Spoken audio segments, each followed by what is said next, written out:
ಸಮಾಜದಲ್ಲಿ ನಾವು ಶ್ರಾವಕ ಅಂತ ಕರೆಯೋದಿದ್ರೆ ಶ್ರಾವಕ ಶ್ರಾವಿಕೆಯಲ್ಲಿ ಇರಬೇಕಾದಂತಹ ಮೊಟ್ಟ ಮೊದಲ ಗುಣ ಯಾವುದು? बोले श्रवण। इससे बड़ा कोई गुण नहीं होता। सब गुणों को भूल जाओ, शुद्धावान, विवेकवान, क्रियावान सब भूल जाओ। अभी अभी क्या याद रखो? श्रवण। श्रवण से बढ़ा और कोई गुण नहीं होता। श्रवण अपने आप में सब कुछ होता है।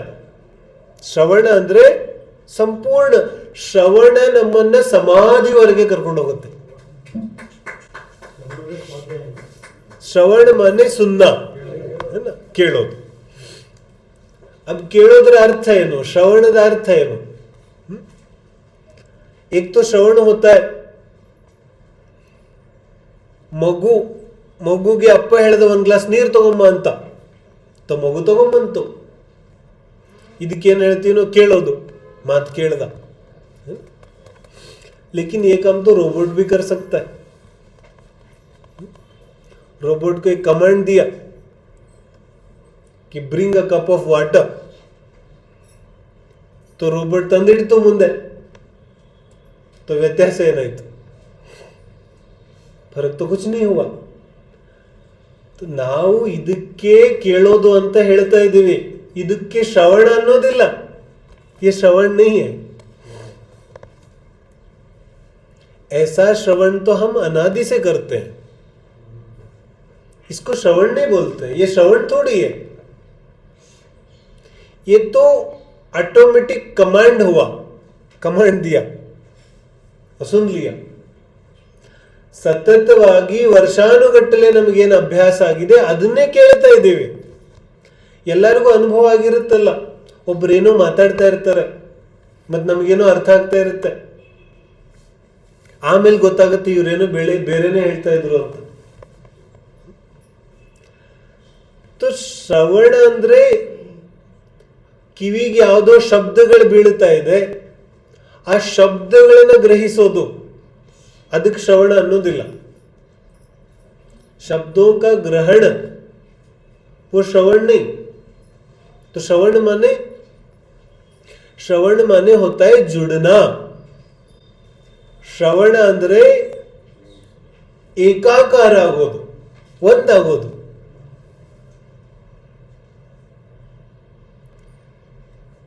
ಯಾವ ಜೀವ ನಿಜವಾಗ್ಲೂ ಶ್ರವಣ ಮಾಡ್ತಾ ಇದ್ದಾನೆ, ಶ್ರವಣ ಮಾಡ್ತಾ ಮಾಡ್ತಾ ಅವನು ಮೌನ ಆಗ್ಬಿಡ್ತಾನೆ.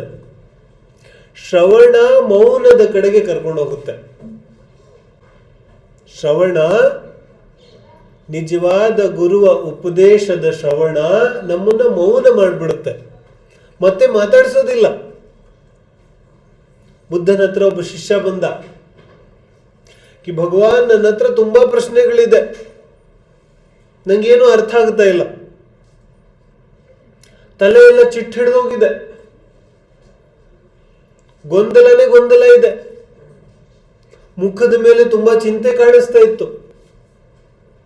ಬುದ್ಧ ಹೇಳ್ತಾರೆ, ಓಕೆ, ನೀನ್ ಎಲ್ಲಾ ಪ್ರಶ್ನೆಗಳಿಗೆ ಉತ್ತರ ಕೊಡೋಣ, ಬಾ ಇಲ್ಲಿ 1 ಗಂಟೆ ಕೂತ್ಕೋ ಇಲ್ಲಿ ಸಮಾಧಾನವಾಗಿ. 1 ಗಂಟಾ बैठ जाओ यहाँ पे. तो 1 ಅವರ್ ಆಯ್ತು. ಬುದ್ಧ ಕಣ್ಬಿಟ್ರು. ಕಣ್ಣು ಬಿಟ್ಟ ಮೇಲೆ ಇವಾಗ ಹೇಳು, ಏನ್ ಪ್ರಶ್ನೆ ಕೇಳ್ತಾ ಇದ್ದಲ್ಲ? ಪ್ರಶ್ನೆ पूछ रहा था ना, क्या प्रश्न? बोले ಯಾವ ಪ್ರಶ್ನೆನೂ ಇಲ್ಲ. ಯಾವ ಪ್ರಶ್ನೆನೂ ಎದ್ದೇಳ್ತಾ ಇಲ್ಲ, ಎಲ್ಲ ಪ್ರಶ್ನೆ ಹೊರಟೋಯ್ತು, ಎಲ್ಲಕ್ಕೂ ಉತ್ತರ ಸಿಕ್ಕೋಯ್ತು. ಉತ್ತರ ಕೊಟ್ಟವ್ರು ಯಾರು? ಪ್ರಶ್ನೆ ಕೇಳಿದವ್ರು ಯಾರು? ಉತ್ತರ ಕೊಟ್ಟವ್ರು ಯಾರು? इसको बोलते श्रवण. प्रश्न भी पूछा, उत्तर भी मिल गए. श्रवण.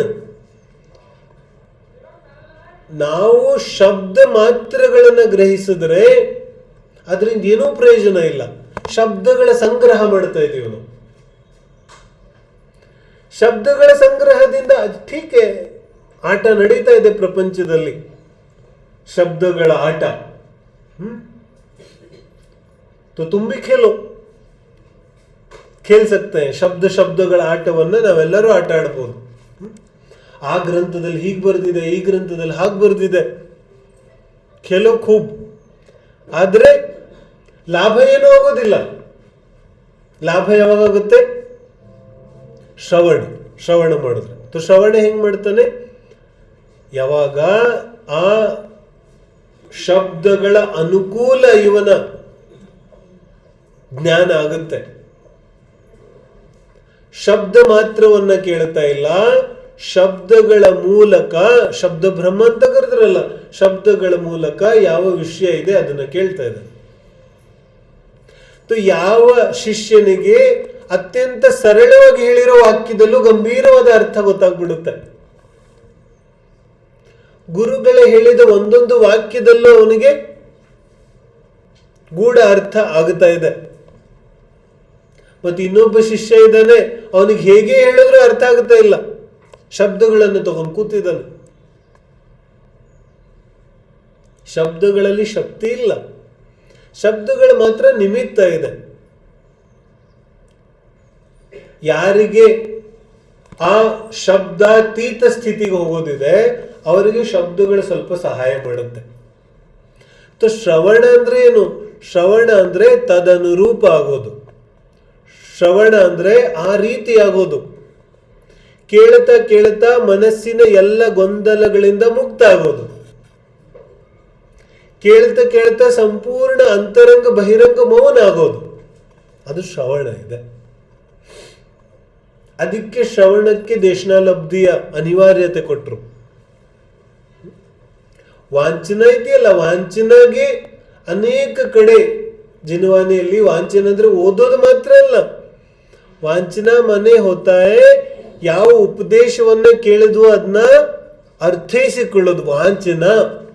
ऐसे बोलते ना, वांचना माने शोधना, परिशोधन करना. तो ವಾಂಚನ ಅಂದ್ರೆ ನಮಗೇನನ್ಸುತ್ತೆ? ಓದೋದಂದ್ರೆ ಏನು? ರೀಡಿಂಗ್ ಬಿಟ್ವೀನ್ ದಿ ಲೈನ್ಸ್ ಅಂತ ಹೇಳ್ತೀವಲ್ಲ. ಓದೋದಂದ್ರೆ ಏನು? ಓದೋದಂದ್ರೆ ಎರಡು ವಾಕ್ಯಗಳ ಮಧ್ಯದಲ್ಲಿ ಏನೂ ಬರ್ದಿಲ್ಲ, ಅದನ್ನ ಓದ್ತಾ ಇದ್ದಾನೆ. ಏನೂ ಬರ್ದಿಲ್ಲ, ಅದನ್ನ ಹೆಂಗ್ ಓದ್ತಾನೆ? उसी को श्रवण बोलते हैं. श्रवण जो नहीं कहा उसी को भी समझ लिया. और एक दूसरा शिष्य होता है जो नहीं कहा उससे अतिरिक्त समझ लिया. एक्स्ट्रा नहीं समझना. ಇಲ್ಲಿ ಕ್ರಮ ಕೊಟ್ಟಿದ್ದಾರೆ. ಕ್ರಮ ಇದೆ. ಏನ್ ಕ್ರಮ ಇದೆ? ಶುಶ್ರೂಷ ಬರ್ತಾ ಇದೆಯಲ್ಲ, ಇಲ್ಲಿ ಬರುತ್ತೆ. 3 ಕ್ರಮ ಇದೆ. ಶುಶ್ರೂಷ ಮನೆ ಹೋತಾಯ ಸೇವಾ. ಸೇವಾ ಅಂದ್ರೆ ಮೊದಲು ಜಿನ್ವಾನಿಯನ್ನ ಕೇಳುವಂತಹ ಆಕಾಂಕ್ಷೆ ಯಾರಿಗೆ ಹುಟ್ಟಿದೆ ಅದು ಮೊದಲನೇ ಹಂತ, ಶುಶ್ರೂಷ. ಆಮೇಲೆ ಶ್ರವಣ, ಆಮೇಲೆ ಕೇಳುತ್ತಾನೆ. ಜಿನ್ವಾನಿ ಕೇಳೋ ಅಭಿಲಾಷೆನೆ ಹುಟ್ಟಿಲ್ಲ ಅಂದ್ರೆ ಕೇಳಿ ಪ್ರಯೋಜನ ಇಲ್ಲ.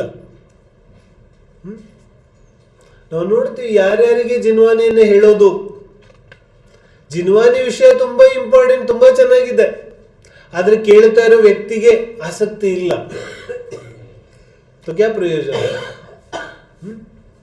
ಇಲ್ಲ. ಶುಶ್ರೂಷಾ ಶ್ರವಣ ಆದ್ಮೇಲೆ ಮನನ, ಚಿಂತನ, ಊಹಾಪೋಹ ಇದೆಲ್ಲ ನಡೆಯುತ್ತೆ. ಇದಾದ್ಮೇಲೆ ಗ್ರಹಣ ಬೋಲ್ತೆ, ಗ್ರಹಣ ಆದ್ಮೇಲೆ ಧಾರಣೆ ಮಾಡ್ತಾನೆ. ಇದು ಕ್ರಮ ಇದೆ. ಮೊದಲು ಶುಶ್ರೂಷ, ಜಿನ್ವಾಣಿ ಬಗ್ಗೆ ಯಾರಿಗೆ ವಿನಯ ಆಸಕ್ತಿ ಹುಟ್ಟಿದೆ ಅವನು ಶ್ರವಣ ಮಾಡೋದಿದೆ. ಶ್ರವಣ ಮಾಡಿದ್ಮೇಲೆ ಚಿಂತನ, ಮನನ, ಊಹಾಪೋಹ, ಯುಕ್ತಿ, ಆಗಮಾಭ್ಯಾಸ ಇದೆಲ್ಲ ನಡೆಯುತ್ತೆ. ಆಮೇಲೆ ಗ್ರಹಣೆ, ಆಮೇಲೆ ಧಾರಣೆ. ಈ ರೀತಿ ಯಾವ ವ್ಯಕ್ತಿ ಶ್ರವಣ ಮಾಡ್ತಾನೆ ಅಲ್ಲಂತೂ ಬದಲಾಗದೆ ಇರಕ್ಕೆ ಸಾಧ್ಯನೇ ಇಲ್ಲ. ಆದರೆ ನಮ್ಮ ಶ್ರವಣದಲ್ಲಿ ಕೊರತೆ ಇದೆ. ನಾವು ಪೂರ್ತಿಯಾಗಿ ಶ್ರವಣ ಮಾಡೋದಿಲ್ಲ. ನಾವು ಹೆಂಗೆ ಶ್ರವಣ ಮಾಡ್ತೀವಿ? ಅರ್ಧ ಅರ್ಧ ಅರ್ಧ ಅರ್ಧ. ಹೇಗೆ? ಮೊದಲು ವ್ಯಕ್ತಿಯನ್ನ ನೋಡ್ತೀವಿ, ಯಾರು ಹೇಳ್ತಾ ಇದ್ದಾರೆ. अब जब व्यक्ति को देख लिया, अब उपदेश सुन ही नहीं पाएंगे. बोलो, ಯಾರು ಉಪದೇಶ ಹೇಳ್ತಿದ್ದಾರೆ? ಗುಣಭದ್ರಾಚಾರ್ಯ. ಗುಣಭದ್ರಾಚಾರ್ಯ ಹೆಂಗಿದ್ರು? ಒಂದು ಪಿಕ್ಚರ್ ಕ್ರಿಯೇಟ್ ಮಾಡ್ಕೊಂಡ. अब जिन्होंने सुन रहा है, अब ये जो भी कुछ सुनेगा ना, सब गलत सुनेगा, सब गलत. क्यों? क्योंकि छवि बना लिया ना, ಒಂದು ಇಮೇಜ್ ಕ್ರಿಯೇಟ್ ಮಾಡ್ಬಿಟ್ವಲ್ಲ, ಆ ಇಮೇಜ್ ಪ್ರಕಾರವೇ ನಾವು ಕೇಳ್ತಾ ಇದ್ದೀವಿ. ಈಗ ಜಿನ್ವಾನಿ ಹೇಳುತ್ತೆ ನೈ ನೈ. ಯಾವಾಗ ನಾವು ವ್ಯಕ್ತಿಯನ್ನ ನೋಡ್ತೇವೆ, ಆಗ ಉಪದೇಶ ಎಲ್ಲಿದೆ? ಉಪದೇಶ ಅಂತೂ ಉಪದೇಶ ಇದೆ, ಅಲ್ಲಿ ವ್ಯಕ್ತಿಯ ಪ್ರಾಮುಖ್ಯತೆ ಇಲ್ಲ. ಜೀವನದಲ್ಲಿ ಹಿಂಗಾಗುತ್ತಲ್ಲ, ಮಗು ಅಮ್ಮನ ಜೊತೆ ಮಾತಾಡ್ತಾ ಇದ್ದಾನೆ, ಅಮ್ಮ ಮಗನ ಜೊತೆಗೆ ಮಾತಾಡ್ತಾ ಇದ್ದಾಳೆ. ಒಬ್ಬರು ಇಬ್ರು ಯಾರಿಗೇನು ಹೇಳ್ತಾ ಇದ್ರೆ ಇಬ್ರಿಗೂ ಅರ್ಥ ಆಗ್ತಾ ಇಲ್ಲ. ಕ್ಯೂ? ಯಾಕಂದ್ರೆ ಮಗ ಮಗ ಕೂತಿದ್ದಾನೆ, ಅಮ್ಮ ಅಮ್ಮ ಕೂತಿದ್ದಾಳೆ. ಏನೇ ಹೇಳಿದ್ರು ಅಮ್ಮಗೆ ಹೇಳೋದಿದೆ, ಮತ್ತು ಅವನು ಏನೇ ಕೇಳಿದ್ರು ಮಗಾಗೆ ಕೇಳೋನಿದ್ದಾನೆ. ಈಗ ಅವನು ಏನ್ ಹೇಳ್ತಾನಂತ ಅಮ್ಮನಿಗೆ ಅರ್ಥ ಆಗೋದಿಲ್ಲ, ಅಮ್ಮ ಏನ್ ಹೇಳ್ತಾಳಂತ ಮಗನಿಗೆ ಅರ್ಥ ಆಗೋದಿಲ್ಲ. ಮಧ್ಯದಲ್ಲಿ ಗೋಡೆ ಇದೆಯಲ್ಲ, ಗೋಡೆ ಯಾವುದು? ಸಂಬಂಧದ ಗೋಡೆ. ಆ ಗೋಡೆ ಇಲ್ಲದೆ ಹೋದ್ರೆ ಏನ್ ಹೇಳ್ತಾ ಇದ್ದೀವಿ ಅಂತ ಅರ್ಥ ಆಗುತ್ತೆ. ನಮ್ಮ ಜೀವನದಲ್ಲಿ ಆಗುತ್ತೆ. 30 ವರ್ಷ 40 ವರ್ಷದಿಂದ ಒಬ್ಬೊಬ್ಬರ ಮಾತನ್ನ ನಾವು ಕೇಳ್ತಾನೆ ಬರ್ತಾ ಇರ್ತೀವಿ. 40 ವರ್ಷದಿಂದ ಕೇಳ್ತಾ ಇದ್ರು ಕೇಳೇ ಇರೋದಿಲ್ಲ. 40 साल से सुन रहे और सुना ही नहीं क्या कह रहे. दूसरा कोई आके बताता है कि ये नहीं ये बोल रहे. 40 ವರ್ಷದಿಂದ ಕೇಳ್ತಾನೆ ಇದ್ದೀವಿ, ಆದ್ರೂ ಏನ್ ಹೇಳ್ತಾ ಇದ್ದಾರೆ ಅಂತ ಗೊತ್ತೇ ಇಲ್ಲ. ऐसे कैसे हुआ चमत्कार? क्योंकि हमने व्यक्ति को नहीं, उस व्यक्ति के छवि को सुन लिया ना. ಆ ವ್ಯಕ್ತಿಯ ಯಾವ ಒಂದು ಚಿತ್ರ ಇದೆ ನಮ್ಮ ಮನಸ್ಸಲ್ಲಿ, ಅದನ್ನೇ ಕೇಳ್ತಾ ಇದೀವಿ ನಾವು. ಗುರುವಿನ ಯಾವ ಸ್ವರೂಪ ಹಿಂದೆ ಹೇಳಿದ್ರಲ್ಲ, ಆ ಚಿತ್ರವನ್ನ ಮನಸ್ಸಲ್ಲಿ ಇಟ್ಟುಕೊಂಡು ಉಪದೇಶ ಕೇಳೋದಿದೆ. ಪ್ರಶಮವಾನ್, ಪ್ರತಿಭಾವಾನ್, ಪ್ರಾಜ್ಞ, ಸಮಸ್ತ ಶಾಸ್ತ್ರ ಹೃದಯ, ಈ ಗುಣಗಳನ್ನ ಮನಸ್ಸಲ್ಲಿ ಇಟ್ಟು ಉಪದೇಶ ಕೇಳಿದ್ರೆ ಉಪದೇಶ ಅರ್ಥ ಆಗುತ್ತೆ.